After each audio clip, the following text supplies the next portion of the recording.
हमने कुछ प्रोग्राम यहाँ किए थे तो उसमें एक कंक्लूजन हमने ड्रा किया था। हमने जब कॉटन पे बात की, इस तरह से जब वहाँ भी किसानों को इस दफ़ा जो हीट वेव है इन फसलों में, अभी तो किसान के साथ सिर्फ एक मसला मार्केट का नहीं है, जैसे आपने बताई है ना कि जी इस वक्त खासे परेशान हैं गंदम के किसान, जो कि उनको सही कीमत नहीं मिली, जो गवर्नमेंट ने export price, minimum export price announce की थी। तो अगर तो सिर्फ कीमतों का मसला हो ना, तो फिर तो बंदा कहे ये छोड़ दें, जो पिछले साल जिसको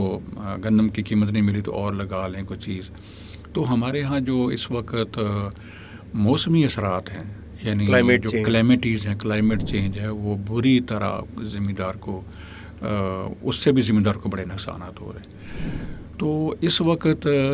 मैंने पिछले दो तीन हमारे जो वीलॉग कह लें या